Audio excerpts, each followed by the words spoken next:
Yeah, I mean, I have done martial arts of various kinds for a long time, karate for a long time. Don't know if that was the best decision to invest my time in. I've been doing mainly jujitsu and grappling arts for the last, I don't know, 10 years or so. And yeah, I really enjoy combat sports. I mean, I've always enjoyed sports in general. I just love the idea that there's a task that you can commit yourself to that it requires preparation and learning both physically and mentally. That I love that in the end, it's the strategies that sort of allow you to succeed. And I especially love when, whether it's a team or an individual, because they're implementing strategies and game plans well, they can sort of beat the stronger, faster, more explosive, person or team. I've just loved that since I was a kid. And for me, there's something about combat sports that's like the ultimate version of that. It's high stakes, you're in fight or flight, and yet you have to, focus. You have to be strategic. If you're going to have success against someone who's, let's say bigger, stronger, faster. So I just really enjoy that. I've enjoyed that for a long time. And because I'm also a psychology professor, I've gotten more and more into, psychology of combat sports. How can basic psychological principles of behavior, emotion, learning be applied to help combat sports athletes of various kinds? I've done some consultation. I've done some analysis here or there. I've gotten to be on the sports network and on the fight network here or there. And yeah, I really enjoy it. So can you give me an example of what that looks like one of the things that you've doven that you've gotten into? You can sort of, I'm curious. Yeah, I always struggle with dove, dived. I don't know the answer is. Yeah, I can try. I mean, there's so many different facets because there's my own training. There's when I've worked with individuals. There's sort of broad level analysis of like professional mixed martial arts. So they're all sort of have different stories. But I guess about 10 years ago, I connected with Robin Black, who's a Canadian combat sports analyst, and he at the time was working for the Fight Network. He's since moved on to other things because he did a small segment on a psychological aspect of combat sports. We connected, and he ended up inviting me onto the show that was based out of Toronto. So next time I was in Toronto, I just went on and did about a 10-minute segment on the Fight Network talking about psychology of combat sports. What are the psychological pieces of of fighting, and yeah, Robin Black and John Ramdeen, who are sort of two longtime analysts, and me, and it was a big thrill, and yeah, just kind of introduced to the idea of what it means to be emotionally ready to fight. What are sort of the emotions that optimally support effective fight performance and those that get in the way. Talked a little bit about psychology of learning and preparation. Talked So can about I just stop you real fast because I want so what are those emotions? I know that yeah, emotional readiness. That's usually the part that people think of first. Like what makes you mentally tough or mentally ready. They kind of treats the psychology of combat sports as a one-dimensional thing, and of course it's not. So I usually start there because people will think of like mentally tough, meaning like you're not afraid. You're fully confident. You don't like wilt in the face of adversity. Now, I have a lot of specific thoughts on the kinds of emotions that are most helpful. I think that versions of excited most support approach-related behavior, whereas fear is very much an avoidance emotion. That's why fear makes it so hard to, perform well athletically or fighting, is because to do any of these things, you need to approach and engage with your opponent in some way. And fear is very much like, I need to get away from this tiger as fast as possible. So fear is in some ways the opposite, and even like sadness is also an opposite, although that's not one people often struggle with as much. Sad is very much a resignation, a withdrawal kind of emotion. So you want the approach related emotions. So excited works well. Anger is reasonable because anger also supports approach and overcoming. Anger has some downsides and you can't necessarily be as thoughtful. So in general, the approach oriented emotions work better. If you can be mainly excited, or just that's optimal for like a flow state. If you can't, if you have to choose, anger is better than fear.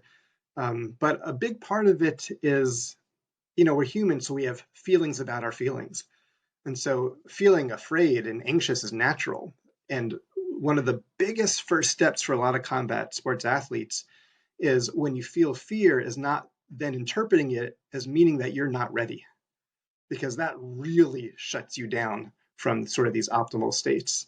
And so 90 some percent of combat sports athletes, even at the highest levels, even the best of all time, report extreme high levels of fear and anxiety among the other feelings they're having as they approach a fight. And so one of the first steps is just helping them accept that that just means that they're fighting. It's just normal. It doesn't mean they're not ready.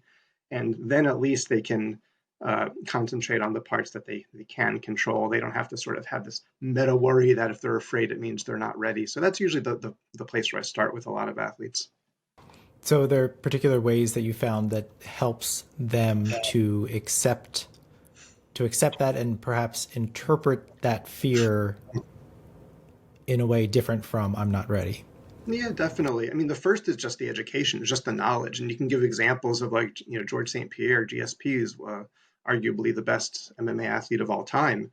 He reports having extreme fear from the start of his career to the end of his career before every fight. So even just the education that is true, the normalization is a first step. Now, if it's a real problem, sometimes you can I've sort of created drills for them when they're practicing leading up to a fight, when they're training leading up to a fight, where I'll tell them, just I'll oversimplify for the moment. Think about the fear and all those fears you have, and then execute the combination that you're working on in training. So it just gives them practice of, instead of pairing fear with like doubt and paralysis, it's like pairing fear with action. So it's like, all right, think about the fear and execute your combination. Think about your fear, execute your takedown.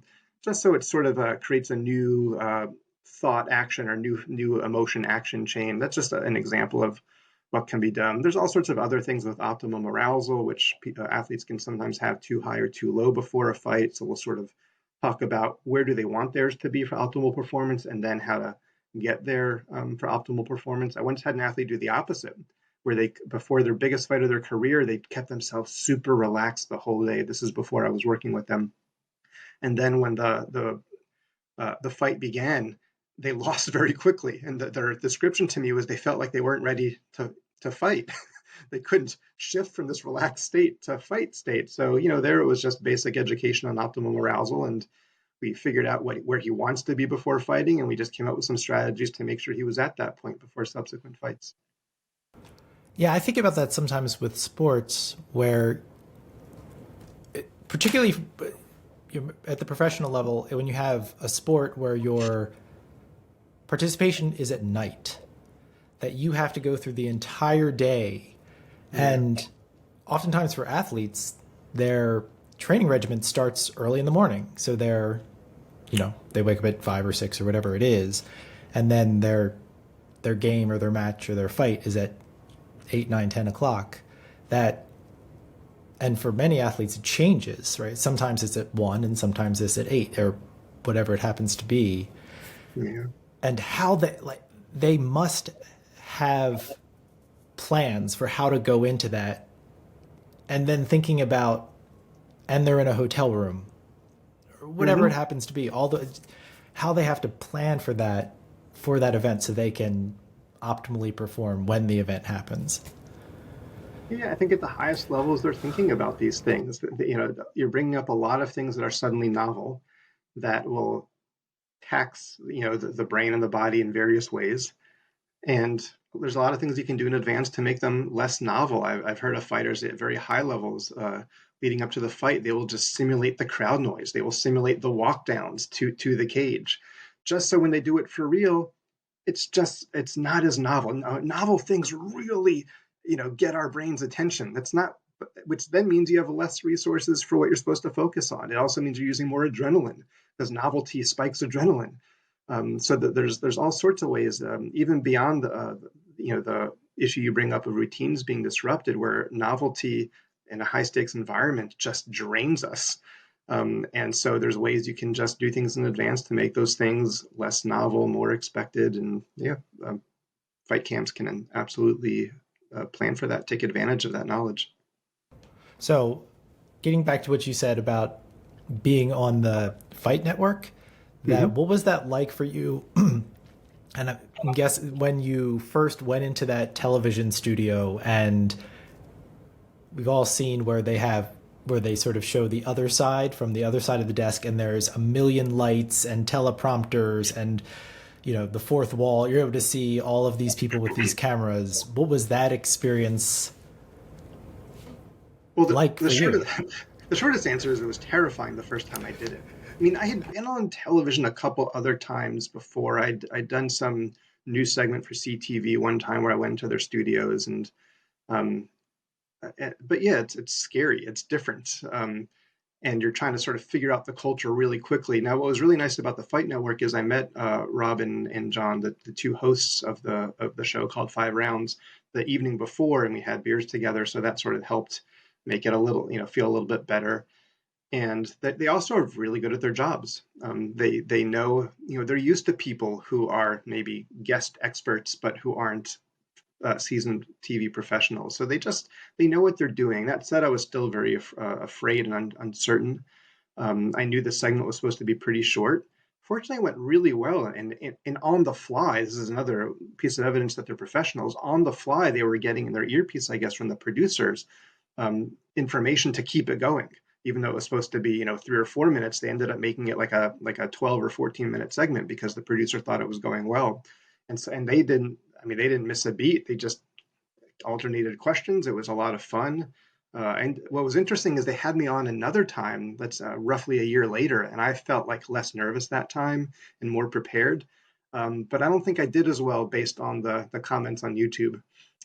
So I think I overthought it, or there was something good about being maximally a deer in headlights, where I was just my natural self. So what was in doing this podcast? It goes up on YouTube as well, and to this point, nobody's left any YouTube comments, and I'm sort of like both looking forward to and dreading when that starts happening. What was that like for you? First, the decision to look at the comments on YouTube, and then reading the YouTube comments. I mean, I really cared what people thought. Fortunately, they were mostly positive, which felt great. They kind of got what I was trying to get across. They kind of got that I was a professor who just genuinely loves MMA and is applying the psychological principles. So most of the comments were like, "Cool professor," like things that felt really good. There's some comments that were negative, but they were mainly just misunderstandings or like things that didn't really matter. But I have a very quantitative mind, and at the time, YouTube was still allowing like the number of dislikes to appear. When you have the thumbs up and the thumbs down. So I was really paying attention to the ratio. What's the ratio of likes to dislikes? Because most videos on it for Fight Network, at that time were mostly positive. So I was looking at the ratios, and I noticed the ratio wasn't as good the second time.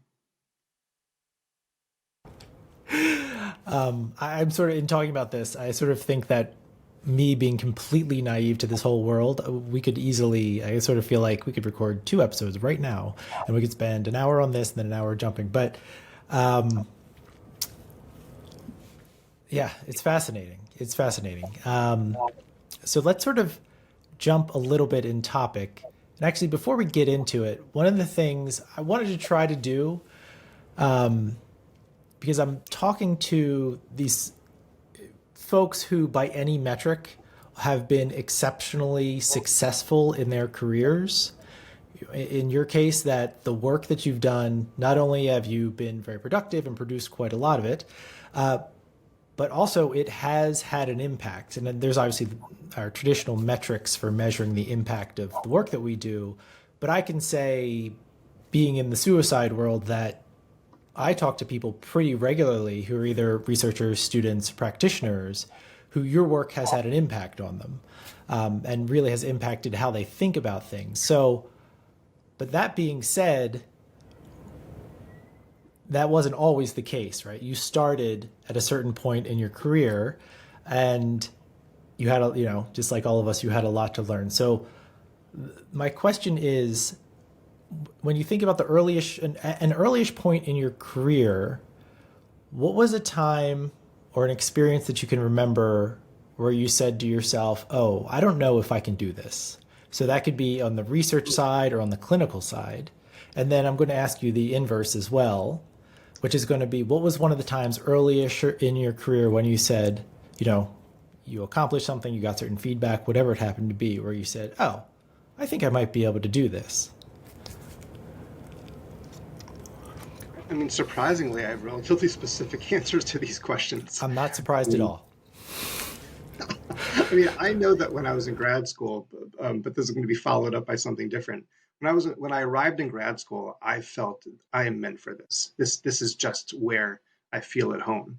And I say that as someone who spent most of his life not feeling at home, whether it was socially or academically. Like I didn't know exactly what I was good at. And something about this, psychology research finally felt like this plays to my strengths and it hides maximally my weaknesses. This is perfect.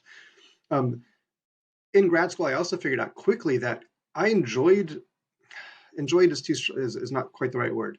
I appreciated clinical work. It mattered a lot to me, but I found it so draining, so overwhelming. I felt such an obligation to do a good job for the client that after one session, I would feel like I am done for the day. I was drained. Whereas research, I always just found exciting. And if I was having beers on a Friday evening, I'd want to talk about it. So it just all signs were pointing this is what I'm meant for. Now that said, I remember when I first took my first faculty position, and part of me felt like if I had infinite time, I think I could be good at this. But the 7-year tenure clock, I don't know that I can do this. So I remember my first and second year, it was just awful. I think I just spent the entire year manic and anxious, and scared, and not knowing if I could make it. And it was around my third year when I started having enough publication and grant success, then I started to think like, okay, I think I'm going to make it. All right. Yeah, I think that's. I think there's value in, for everybody, myself included, when I'm talking to people who are, again, by any metric, extremely, extremely successful, just sort of that take a moment to be like, all right, they weren't always like this, and that it was hard for them as well. So we're going to talk mostly about your research on suicide today. So how did you get into studying suicide? I mean, the truth is a little bit accidentally. The interest that was more organic was non-suicidal self-injury. And I remember the first time I learned about NSSI, non-suicidal self-injury, in undergraduate. Just finding it inherently interesting because it just sort of goes against, if you don't have experience with it, it goes against your intuitive sense of how people work. We want to avoid pain. So why do some people, on some occasions, self-inflict pain and injury? And it registered, but I didn't really do anything with it. And then in grad school, in one of my early clinical practica, I encountered someone with a schizophrenia diagnosis in a hospital, but who also had a self-injury history. And at the time, DSM-4 said self-injury is borderline personality disorder.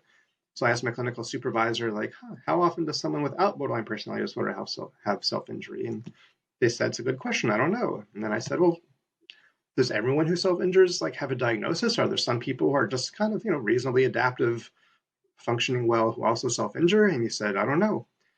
And I just found I found the behavior inherently interesting. I think I was drawn to anything in human nature that seemed like it didn't make sense because it should make sense. I was struck by how little people seem to know about it, even people who are experts. I was struck by the obvious disjoint between the official classification of self-injury in the diagnostic manual and just how it manifested. It just seemed, so that was the sort of the intellectual side of it. And on the sort of more emotional side of it, I definitely, most people, I'm guessing, have various kinds of distress that are hard for them. Depression's hard for a lot of people. Anxiety is hard for a lot of people. For me, it was mainly anxiety and sort of a sense of socially feeling like I knew the social rules. And that was a real struggle. And so just my interest in psychology in general was just like wanting to understand this better, like understand people better, understand the human condition better. And a lot of times when you're studying things like personality disorder, which is where I started out in grad school, there's a sense of like you don't know for sure if you're studying something real. It's not concrete. You're sort of asking a bunch of questions that are mapping on theoretically to a latent construct, but our definitions of these constructs change, even our names for them change. But self-injury is just undoubtedly real. It's an actual behavior. There's no denying that it's a real thing. For a lot of people, it comes with distress, and yet it's not understood. And so there's a lot of people who are experiencing distress in some way connected to this behavior, and yet those people don't have understanding. And I think for me on an emotional level, that really bothers me. That combination of people being in distress, but they're not understood. I really don't like that. I hate feeling that way by myself. If I'm in distress, but people can't understand it, it's one of the worst feelings. And I just don't like that existed. So this constellation of stuff got me very interested in self-injury, became my primary area of focus in graduate school, even though it was not my advisor's focus. But then, very long explanation to get to suicide. You can't study. Before we go there, just real fast, can you just what is non-suicidal self-injury, and how do we differentiate it from suicidal self-injury? Non-suicidal self-injury, probably the most prototypical behavior people hear about is like cutting the skin, but it can take other forms, burning, hitting, scratching others. And it's, at least conceptually, it's non-suicidal because the intent is not to end one's life. The intent is something different. Turns out, at least in most cases, the intent is some form of, people are experiencing sort of high arousal negative emotion, and something about engaging in self-injury temporarily alleviates these emotions, or at least the emotional arousal. And that seems to be the briefest version of self-injury I can give, even though, of course, there's a lot of nuance and variation.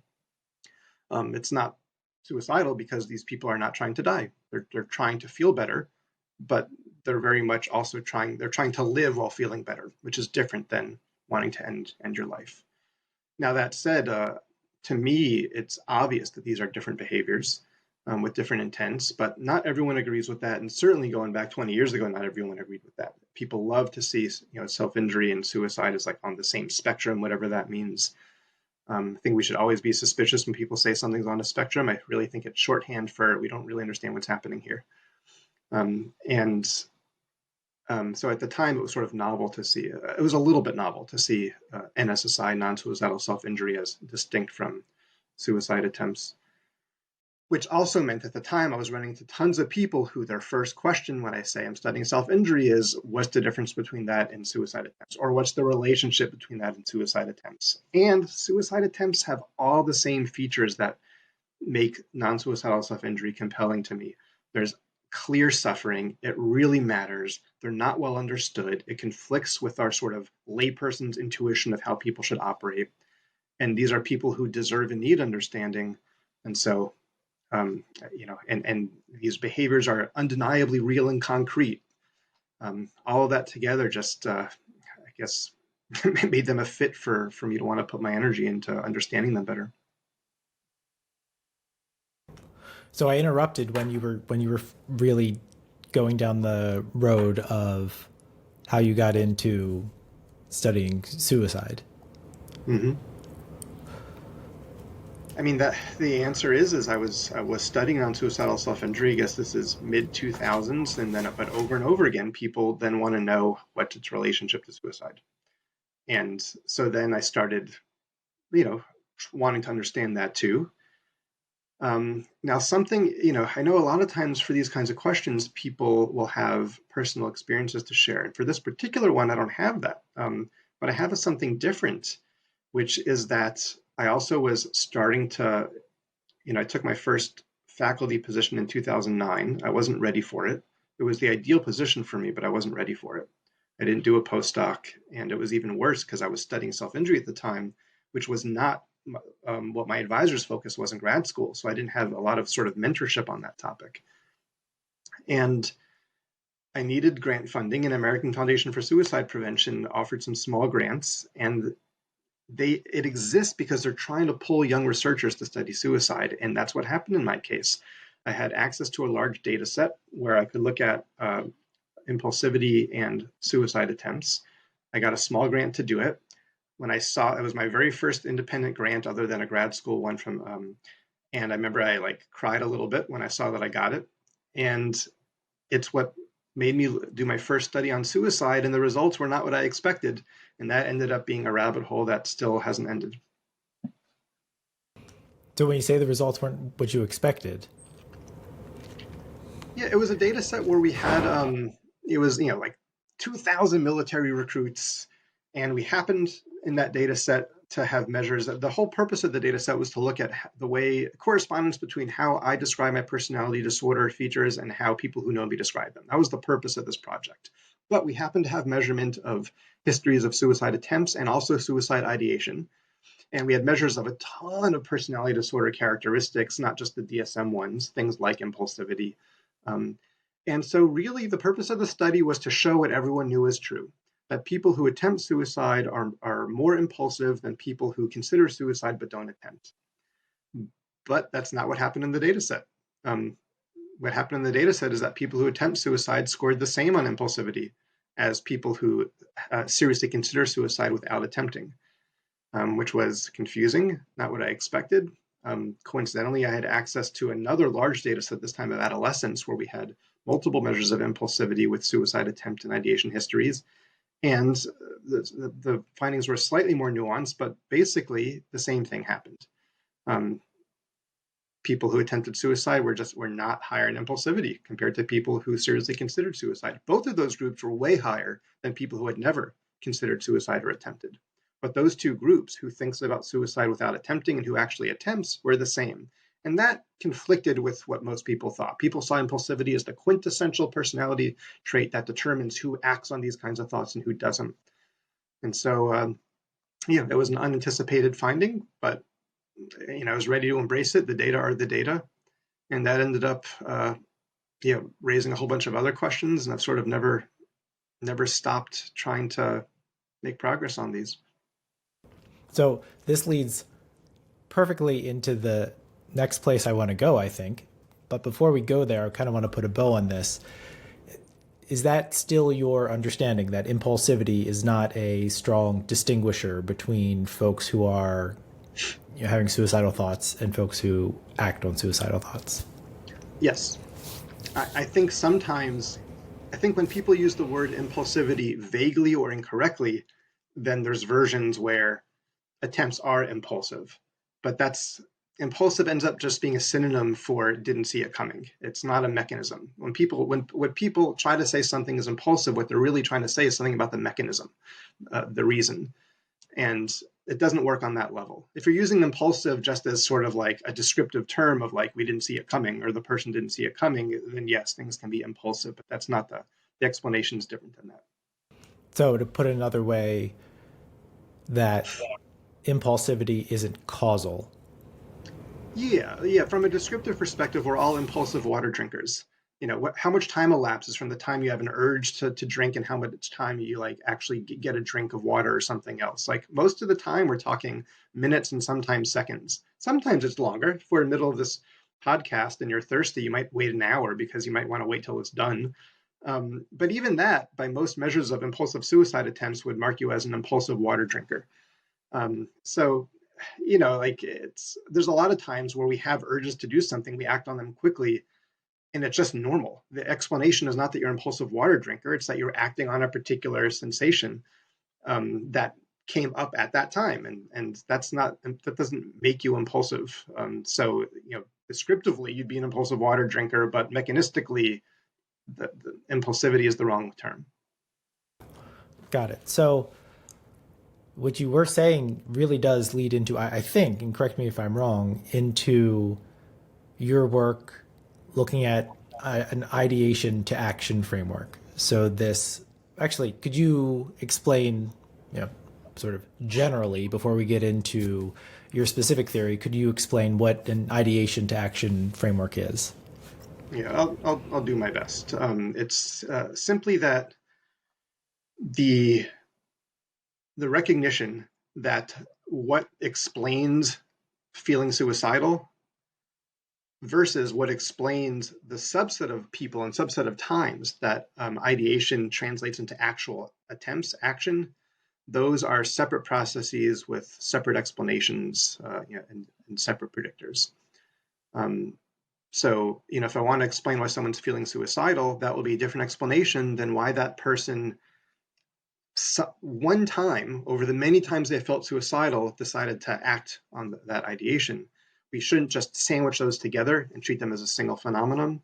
That we need to have separate explanations for what leads people to feel suicidal versus what leads people some of the time to act on suicidal ideation and make a potentially lethal suicide attempt.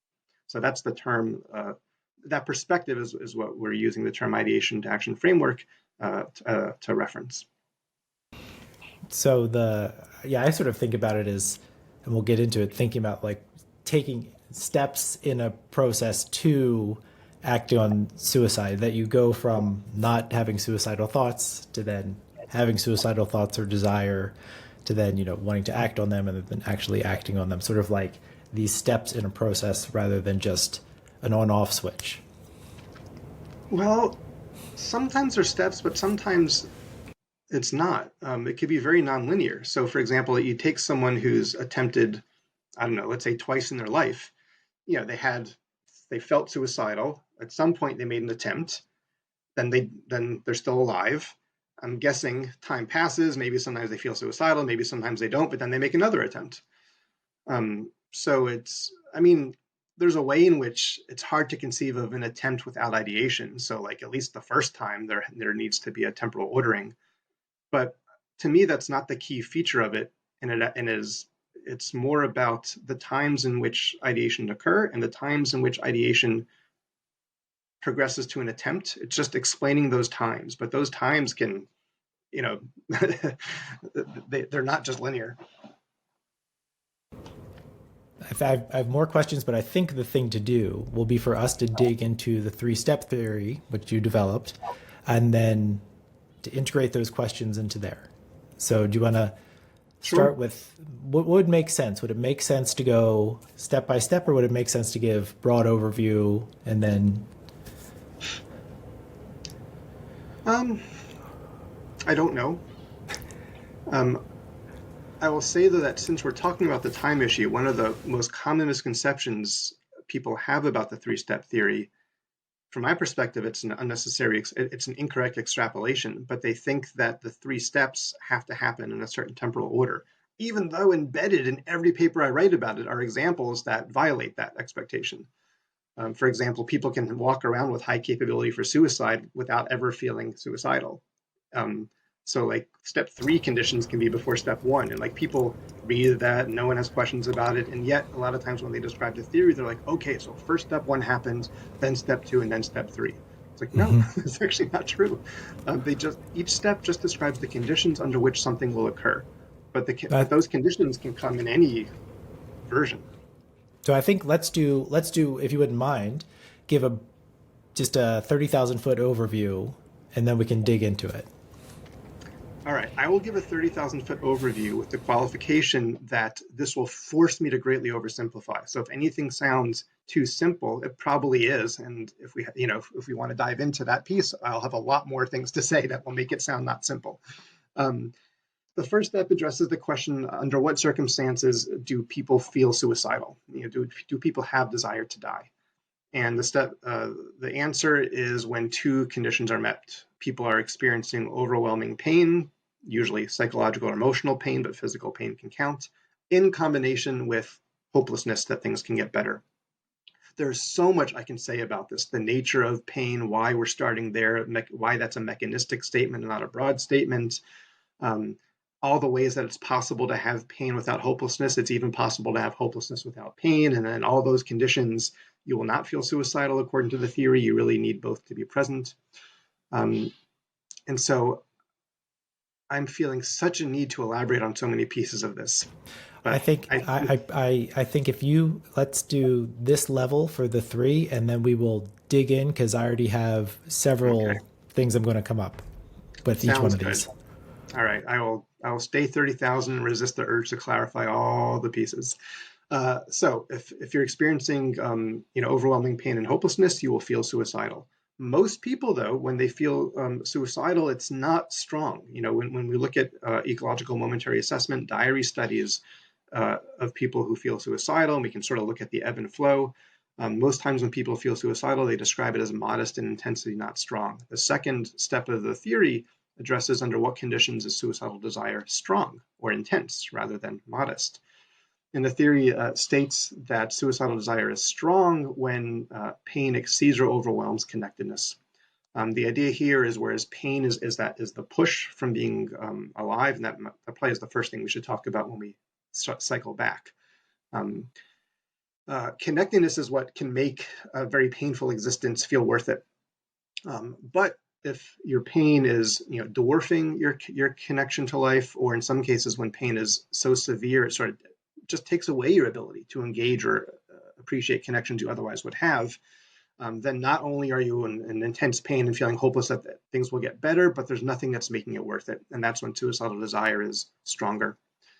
And then the final step says, when does strong suicidal ideation progress to an actual potentially lethal suicide attempt? And it's an important question because most people who feel suicidal do not attempt. Most instances of suicidal desire do not lead to an attempt. So under what conditions does strong ideation lead to an attempt? Step 3 says it's when the capability to attempt suicide is sufficient. Capability was a concept introduced by Thomas Joyner, who simply made the point that we are deeply wired to fear injury, fear pain, and fear death. These are barriers that are arguably evolutionarily wired into us, biologically wired into us, and they have to be overcome to attempt suicide. And so there's a lot he said, and we've sort of elaborated what his initial conceptualization and described what it means to be capable of attempting suicide, capable of overcoming these sort of wired-in fears. And so just to complete the bird's eye view, are you experiencing overwhelming pain and hopelessness? If yes, you'll feel suicidal ideation. If not, you will not. Is your pain exceeding or overwhelming your connectedness? If not, your ideation will be modest or occasional. If it is, your ideation is strong. And finally, are you capable of acting on your suicidal ideation? If not, then you'll be among the majority of ideators who do not attempt, or you'll be experiencing what the majority of instances of ideation that do not lead to an attempt, even strong ideation. But if your capability is sufficient, then that's when the attempt will occur. Great, thank you. I think that that'll be helpful. Then when we dig into it, people will have a larger context in which sort of to hold it all. Hopefully. There's nice figures in the papers that I feel like make all of this easier to follow than a 7-minute bird's eye view explanation. Let's dig more into it. So pain. What you said that pain can be psychological or sometimes physical. So help us understand what you mean by pain. Well, one of the hardest questions to address when you're dealing with why do, in some cases, people want to end their life or actually try is it doesn't make sense. We are obviously so wired to not want to die. It is built into our belief systems where we have stories of how death isn't really death. We'll keep living, or you'll keep living if you follow certain rules. We have seat belts and all sorts of fire codes. I mean, we just wrap anti-death measures into all aspects of human life. And so clearly this is an instinct. So to explain suicide, you have to explain how is that instinct not taking priority in some instances. And so my answer to that is something equally fundamental is that we are creatures of behavioral conditioning. We are deeply wired from birth to want to avoid situations that are aversive and painful. So even a young child touches a hot stove and burns their hand, they will take that hand away really fast and not touch that stove again. When you meet someone who you don't enjoy talking to, you really want to avoid that person. You do not want to hang out with them again. You will go to great lengths to do that. So this is just, we are very much behavioral creatures. If something is paired with reward, we want to do it more. If something is paired with punishment, we want to do it less. This is also fundamental. And so if someone's experience of being alive is that it is painful, it is miserable, it is aversive, that same instinct kicks in that I don't want this anymore. So it's a deeply mechanistic place to begin, but we can't ask it doesn't make sense to ask what's the specific kind of pain, because it's similar to asking what's the specific kind of negative experience that makes us not want to do something anymore. Well, I mean, they're infinite. It could be physical pain. It could be that it makes us feel terrible. It could be that there's a noxious smell. It could be that this person makes me feel bad about myself. It's infinite. All those things kick in that instinct. I don't want this anymore. So same thing, if your life is just engaging with life feels aversive and miserable and painful, then the instinct kicks in that I don't want this anymore. Most of the time, though, we will have hope that there's a way out. With effort, with circumstance, with time, there's a way out of this. So when we're experiencing that thing, that pain, our focus is on how to get out of it. But if you're also hopeless that there's a way out, that's when you start to feel like maybe being alive isn't for me. So, reconceptualization of pain, you sort of made me think in a way I haven't thought before. That, I mean, I do typically think of pain as obviously a physical pain or even an emotional pain, right? Something where my experience is it hurts. But you're taking it a little more down to the studs by saying, tell me if I'm right or not, that to think about it more that pain is the thing you experience that because we're so hardwired not to want to experience it, that pain is the thing that makes us say, or that can lead us to say, I don't want to live anymore because I don't want to experience this pain. Yeah, well, I like the term aversiveness, but I was convinced that had too many syllables. Say more about that.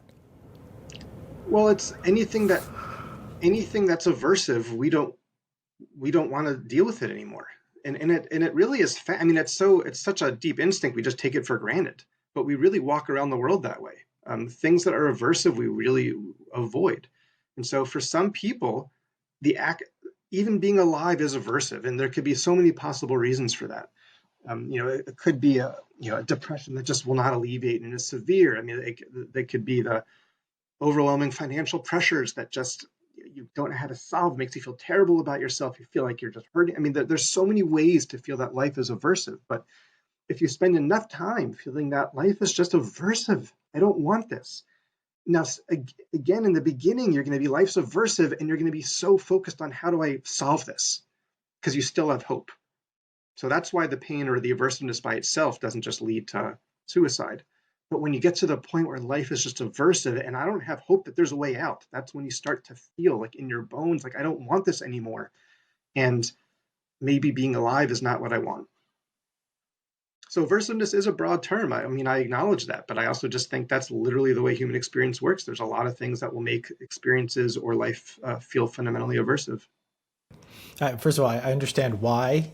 I'm assuming your colleagues discourage you from using the term aversive and using the term pain. I understand that. And I also think you changing your language from pain to aversive, it expanded my thinking. As soon as you said that, I had a different framework for thinking. I mean, slightly different framework for thinking about it, because aversive it's so, it feels more subjective, like, that there'd be more between person variability, right? That some people find certain things more aversive than other people. And it just goes beyond having the manifestation being clearly like equivalent to some sort of a pain. I don't know. It broadened my thinking. Yeah, I mean, aversive is what resonates with me, and I wish there was a perfect synonym for aversive that wasn't as obscure for people. Right, and I think that.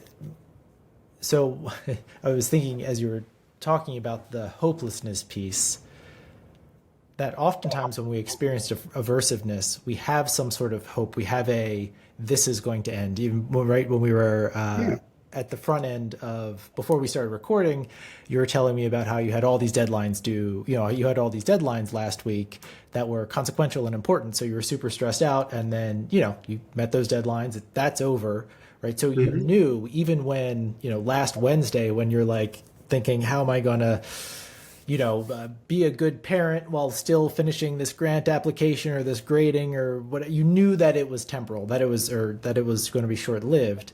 Right. But when you don't see a light at the end of the tunnel, that's what takes that really aversive experience and cranks up the volume of it on it, or particularly cranks up the volume on the desire to get away from, to escape life, because this is so aversive and I don't see a way out. Yeah, but the thing you just said at the very end there, it's so aversive that also matters. So the hopelessness matters, but also just like the extent of the aversiveness matters.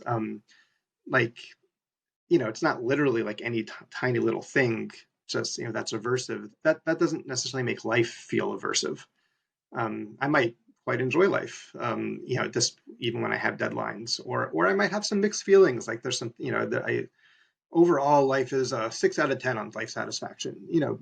So it needs to, there's a way in which the totality of life, at least in that moment, needs to feel aversive, like just painful, overwhelming, miserable. Different words resonate with different people. I have someone else who said emotional misery was the word that they felt was the right word.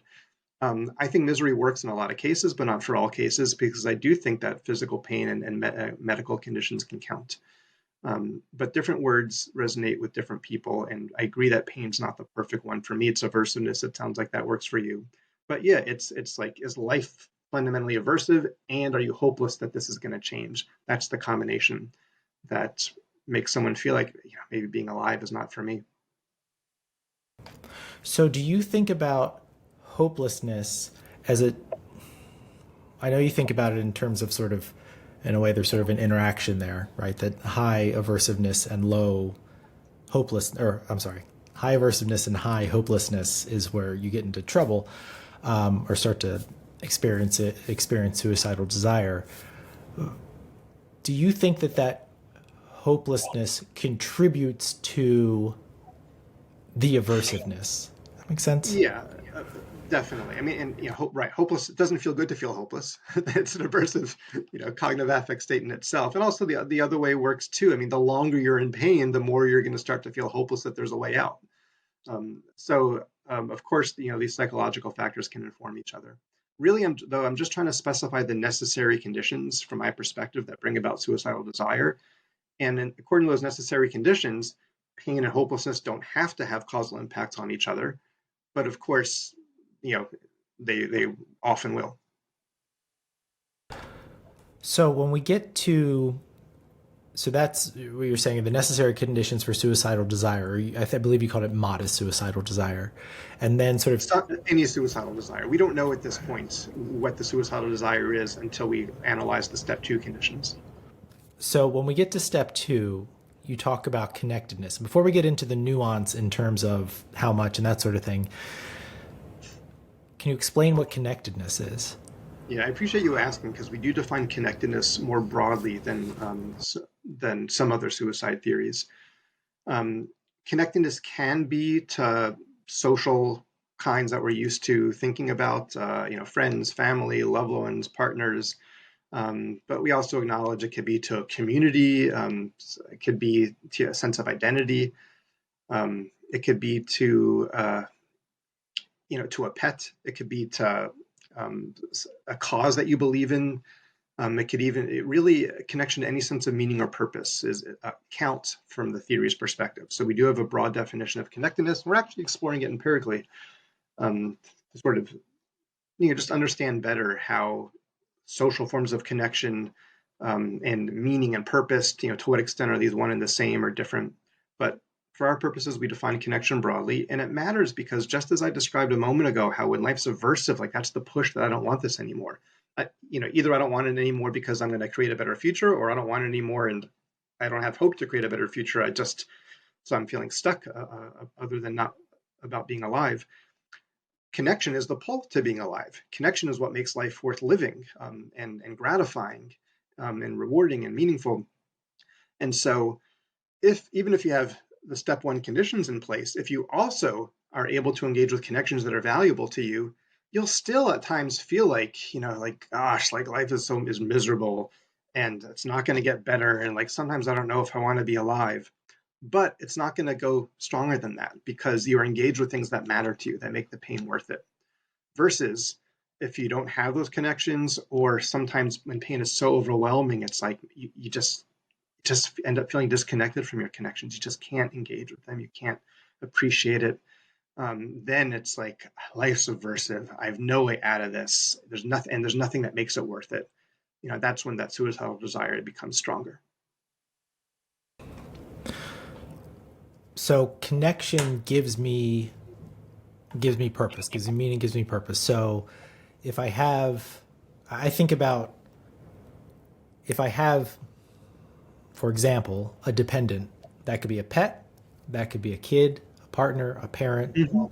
a plant, something that, or even something more nebulous like a company or a place you volunteer at or whatever it Mm-hmm. is, something Yes. that says there's something that gives me purpose that I contribute to that's better off because I'm here. Yeah, that matters to you. Yeah, that gives you a sense of meaning and purpose. Yeah, there's I can't remember the author's name, but there's an author who died by suicide, I think a couple decades ago. I wish I could remember the specifics. But his suicide note began by saying that football season's over. And I just think it was his way of saying like that I was engaged with the football season. I cared about following it, and that was enough to sort of make life worth living. But now that it's over, I don't really have anything that makes it worth living, and I'm not particularly enjoying it, and I don't really see that changing. So I've decided to end my life. So it could be a favorite TV show, that you look forward to seeing, just something that you feel connected to that brings enjoyment. That pairs life with positive. So sort of the combination of pain and hopelessness sort of subtracted from, this isn't literal, but kind of conceptually What's from. interesting is that it's not that, and everyone goes there. It's not pain and hopelessness versus connectedness. It's pain versus connectedness, and I need to figure out a way to sort of make this more intuitive or say it better or something because everyone goes there. Pain is the push away from life. Hopelessness is the direction that push takes. Because if there's hope, the push is changing your circumstances. If it's hopeless, then the push is not being alive. So hopelessness is the direction that the push takes. Pain is the push. Connection is the pull towards life. Hopelessness is the direction that the push takes. It's just that when we're thinking about suicide, the connection piece doesn't matter if you don't meet step one conditions to begin with, just in terms of logically, not temporally, but logically. If you're not in pain, even if your connections are low, you're just not feeling suicidal um, because you don't have that push away from life to begin with. So you need the push away from life in the form of the pain or the aversiveness or the misery. Um, and for when it comes to suicide, you need the hopelessness if the direction of the push is towards not being alive. Otherwise, the direction is towards a future where those things are different. Sort of I'm trying to think of a question to ask, but I want you to expand on that a little bit. I can't come up with the question right now. Mm-hmm. Let's see. Well, I mean, if your life is painful, miserable, aversive, like let's say you start, your first year of grad school and it's like you're in a new place, you don't have friends, everything's stressful. But if you have every sense of like, things will get better with time, Right. I'll learn how it works, I'll meet new friends, then, your aversiveness, your misery might be quite high, but you're not suicidal because you just have all these reasons to think that things can get better. And so, in terms of are you feeling suicidal, we don't even have to worry about the other conditions in terms of how you're feeling at this moment. Now, we might want to worry about the other conditions if we're thinking about your suicide risk in general. If you're someone who has high capability for various reasons, they're at higher risk if you should develop suicidal desire. But in terms of the part of the theory we're focusing on now, that person might have very high aversiveness, very high pain, misery, but they're not feeling suicidal because they have the hope that things will get better. So the direction of the push, pain is pushing them to like, they really want to get to a place where things are better, which is not the same as I don't know if being alive is the right choice for me. That only comes when you have the hopelessness. So if you have the pain, high pain and hopelessness, and you're like, oh, this sucks, I don't really want to be alive, but you have high connection, then you have another piece that connection's like, yeah, but life actually has some things that really matter to me. These things are meaningful to me. It makes the pain worth it. So it ends up being, if you get to the point where the step two conditions matter, then it's sort of the push of the pain versus the pull of the connectedness. So, how do you think about the relation between connectedness and pain? That if I am if I'm feeling disconnected, that in itself is painful. Yeah, for some people that will be a cause of pain, even the primary cause of pain. For other people, it doesn't really matter that much. Again, it's the theory is just the necessary conditions. But why people feel pain could be intimately tied to connections. I mean, for some people, it can happen fast. A significant relationship ends unexpectedly, and I mean, that might be incredibly painful. You might have in that moment no ability to imagine what your future is going to be like, because your future was tied in your mind to this person, and now your main connection is gone. So those conditions can come about very, very quickly. But for some people, that's not how it works. For some people, pain comes from other kinds of things. It can come from a chronic illness that's just getting more and more painful, and it makes day-to-day life like you're just always suffering, and every day is more suffering.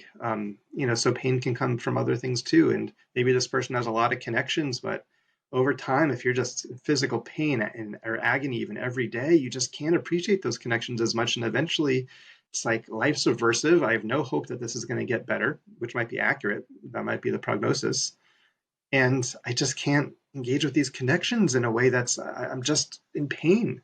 And so those also are ingredients that can sort of meet the conditions of step one and step two. Okay, so step one, just to summarize before we jump on to step three.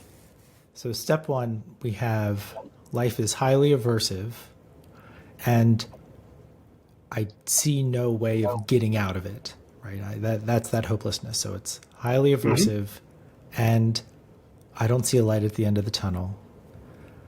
Additionally, I don't feel like my life has meaning or purpose. So that's that idea of Step two, not yeah. feeling connected, right?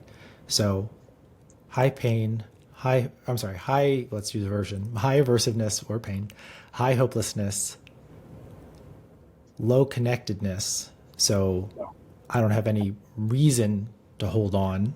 So I sort of think, so I have this pain, but I don't have a reason to sort of It doesn't make struggle through nothing. it. Yeah, it's nothing that makes it worth it. And then, and then getting to step three. So step three being where folks will have, they go from that strong suicidal desire to actually an attempt is that capability. So Joyner, That's I right. think, could say acquire capability or capability for suicide. So could you unpack that a little bit?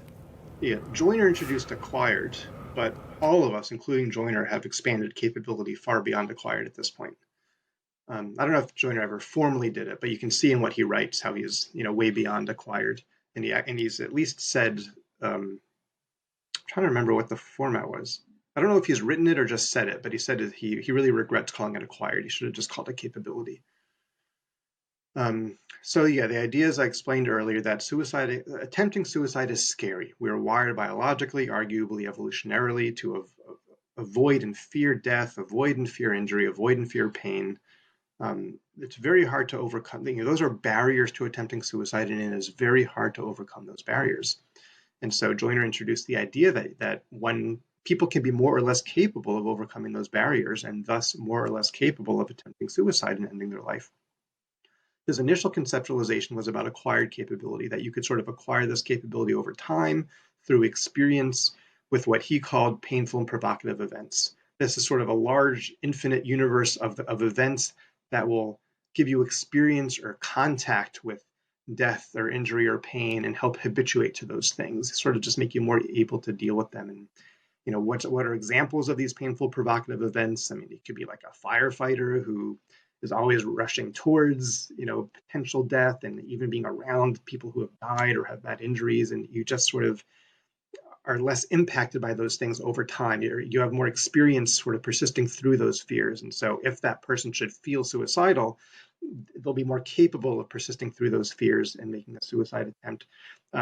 For me, the example that works best, although I don't know if Joyner ever gave it, is someone with a history of non-suicidal self-injury. Whether or not that person realizes it, they have a lot of experience self-inflicting, pain and injury.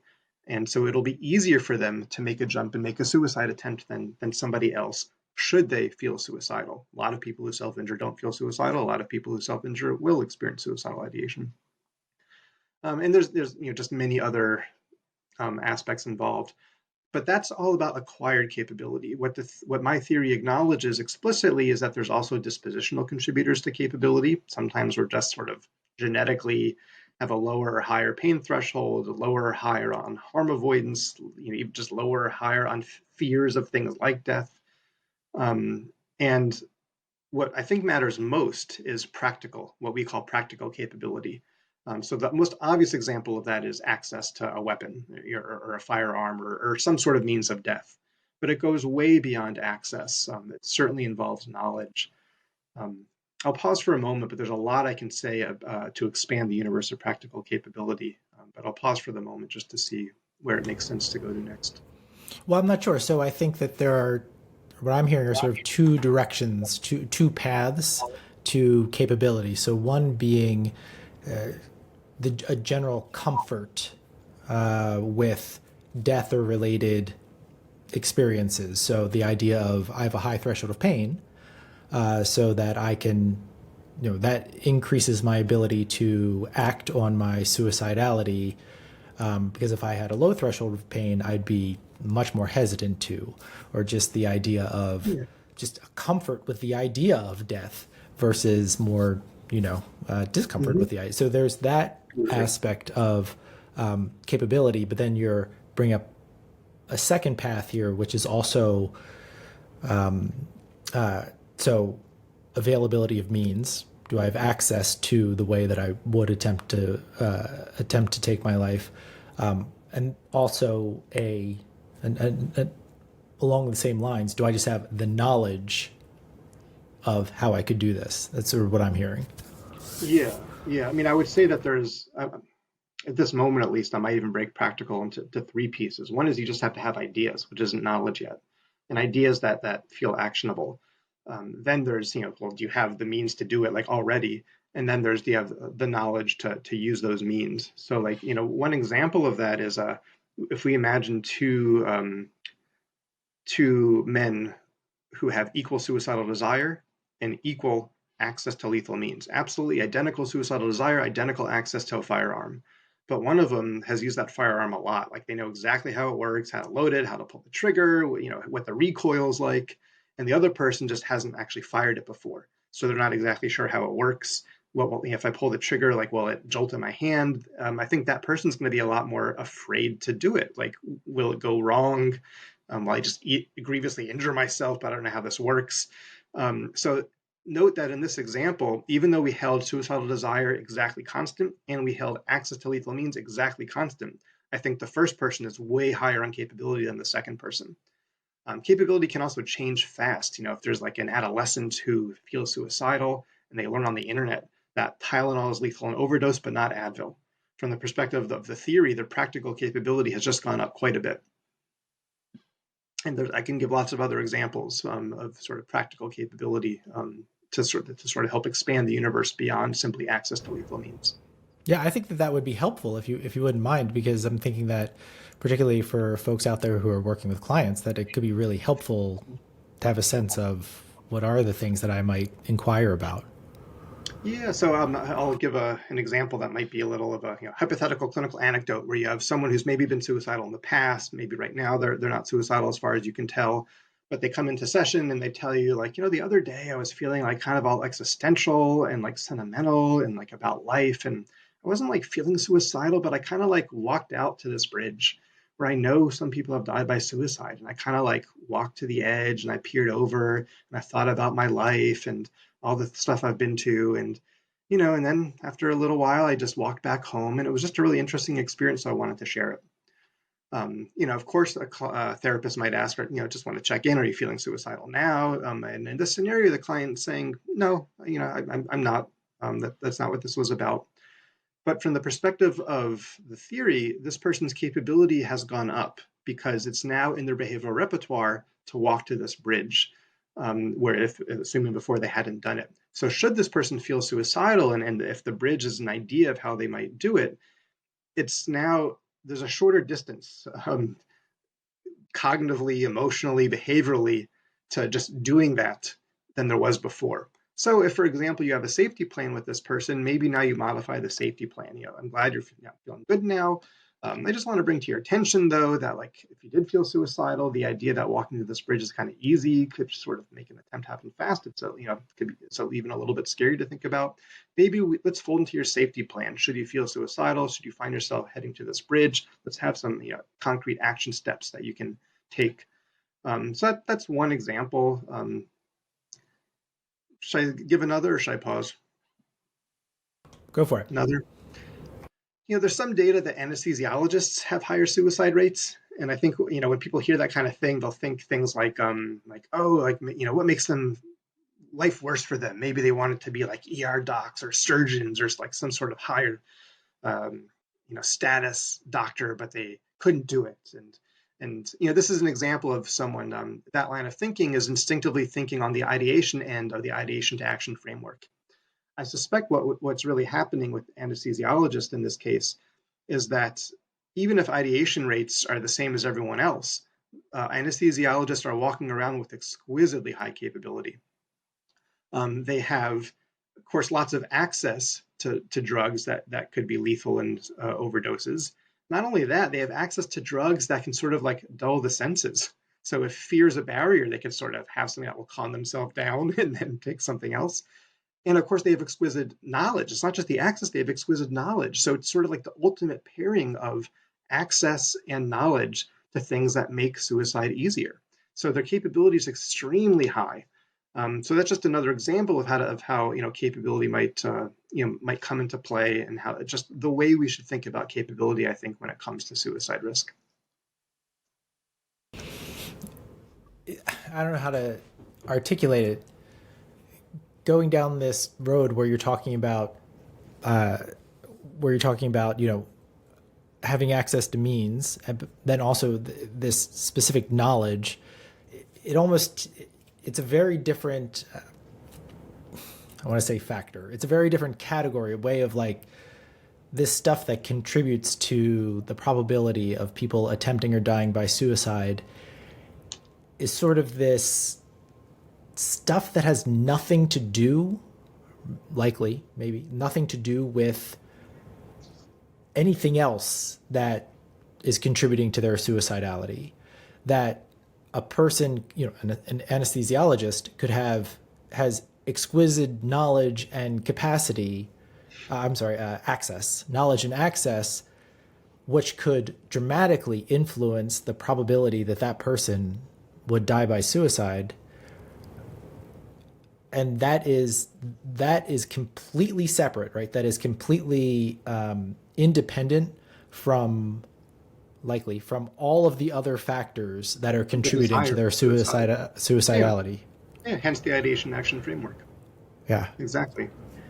Just a stat that I think brings this home is that in the United States, where firearms are more prevalent, households that own firearms have suicide rates 3 to 5 times higher than households without firearm ownership, even though there's no evidence that mental illness is higher in those households.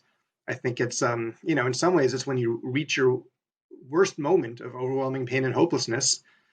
Do you want the person to have a firearm in their hands, or would you prefer that they don't? It just turns out that you're more likely to die by suicide if in that worst moment you have a firearm or some other combination of high practical capability. So the next thing I wanted to get into was, you sort of gave me a very nice lead in, the mental illness suicide association. But before we leave the 3-step theory, I just wanted to check to see if there's anything else you wanted to highlight or hit. It's a good question. There's so much stuff I like to highlight or hit when I'm actually presenting it formally. And there's, if people are really interested in this, I'd point them to a 2021 paper on the theory where I really try to sort of unpack the nuance and hit a lot of the things that people think it sounds oversimplified are just because whatever their exposure was didn't flush it out. It was an abstract. It was a podcast. So, if you're really interested in the theory, I think that's the best paper that sort of tries to anticipate the kinds of questions people have, the kinds of assumptions that are not quite right. As someone writing something, I always have to take full responsibility when people are not getting the messages. So I'm trying harder and harder to get that. But some of the obstacles they're just difficult. Like the word pain has connotations for some people that it doesn't have for other people. Aversiveness, same thing. So even just the language used will tend to push people in certain directions that are not always what the theory means. So I've done my best in that 2021 paper to try to really, really flush it out and anticipate all these potential misunderstandings and get it right. I'm So sure how I about didn't. if once we finish recording, I'll grab the citation for that. I probably already have the paper, but we'll double check. I'll grab the Sure. citation and put it in the show notes. And if I am so tech savvy, maybe I'll figure out a way to be able to directly link to the paper. Sure. But at the very least, get the citation out there. Great. So tell me about this. I think oftentimes in media, we think about mental illness leads or could lead to suicide, or people are suicidal because they have mental illness. Is it that causal? Well, from the perspective of the theory, every suicidal desire begins with overwhelming pain and hopelessness. And so mental illness, especially when it's severe, especially when it's persistent, is a great way to get to that point. But it's certainly not the only way. So then how do you think about the association between certain mental illnesses and suicide? I mean, I think it's a very simple but fairly accurate statement that the mental illnesses that most cause pain and hopelessness, disconnection, and increased capability are the ones that are most associated with suicide risk. Hence depression. Yeah, depression, bipolar disorder. Yeah, also I think might even have higher rates. Yeah, but if you are chronically depressed or you have bipolar disorder that's really impacting your life, there's a lot of just pain, aversiveness, misery that just comes from the depression or the depressive episodes themselves. That ends up having, there's other areas of your life that get impacted though. It's harder to have, to create or maintain good relationships when you're sort of dealing with that. When these things over time don't get better, you start to feel, in the beginning, you're just like, maybe the medication will help, maybe this new relationship, but enough time goes by and you're like, it's just not getting better. You can lose hope. So they're just, it just cause a lot of pain and a lot of hopelessness and a lot of problems with connection. And there's some ways where some of these things, not most of them, but some mental illnesses also come with increased capability. So that's why they're such pernicious predictors of suicide ideation, attempts, and death. For example, in terms of the increased capability. There's some evidence that post-traumatic stress disorder not only. All right, I'll back up one step. Depression, for example, including depressive disorders, is a very strong predictor of having experienced suicidal ideation, but it's not meaningfully. People who have attempted suicide are not meaningfully higher on depression compared to people who've seriously considered suicide but not attempted. So depression definitely gets you to a very high likelihood of feeling suicidal. It's one of the strongest predictors of feeling suicidal. But among people who feel suicidal, depression doesn't seem to further predict whether or not you attempt, and that's probably because it doesn't increase capability. It can get you to step one and step two, but it doesn't do step three. Post-traumatic stress disorder actually seems to also distinguish people who've attempted from people who've considered suicide without attempting. We're sort of in educated guess territory here, as opposed to solid data. But my guess is what's happening is post-traumatic stress disorder comes with experiences of trauma, often actual or threats of physical harm, and you've sort of been forced, obviously through no choice of your own, to endure those things. Plus, you have a lot of re-experiencing that you sort of are forced to deal with, and so the guess is that sometimes dissociation comes with those kinds of things, which might actually paradoxically sort of make them easier to tolerate. It might be like almost like your body's way of coping. And so those things might actually increase one's capability to persist through the kinds of fears that are barriers to attempting suicide. And so empirically, post-traumatic stress disorder seems to also distinguish attempters from ideators, unlike depression. Non-suicidal self-injury is another example that seems to do that. I know that's not like a formal diagnosis, but non-suicidal self-injury seems to increase risk both for feeling suicidal, because it's like a marker for high distress, but also for progressing from ideation to attempts, because it's sort of it probably has a causal impact on capability. So then, when you're thinking about sort of what leads to suicide, where do you think we should be? How do you think we should be thinking about mental illness versus, or in concert with, these factors that are part of the theory?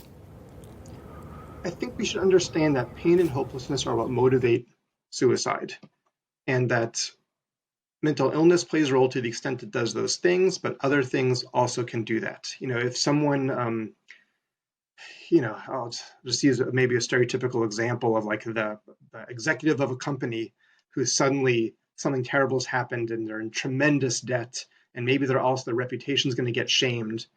And so in that moment, it could be so overwhelming that they've lost everything that matters to them. They'll be shamed in the eyes of their family and everyone who's in their world. They don't see a way out of it. This can bring up pain, hopelessness, and dwarfing, pain dwarfing connection really fast. And so if their capability is sufficient, they might go from not meeting any conditions for the theory steps to meeting all of them very quickly and die by suicide. I don't think they developed a mental illness in that short period of time. I think they were a human who in that situation had all those things spike, and also maybe had the unfortunate case of having capability that was sufficient in that moment too. Otherwise, they might have survived that moment. There's some evidence, it's very hard to have good evidence, but there's some evidence that suicide rates were extremely high in the World War II concentration camps. I don't think there's any reason to believe that's like, if they just had more access to antidepressant medications, they would have been better. I mean, I think they were in a situation that naturally made pain and hopelessness extremely high, and eventually to a point where either your connections were taken away, literally, or you're just in so much overwhelming pain, you just can't appreciate the connection. So like, I think there's life circumstances that can make these things very high that are not mental illness. But mental illness is also a very powerful cause of the three-step theory factors.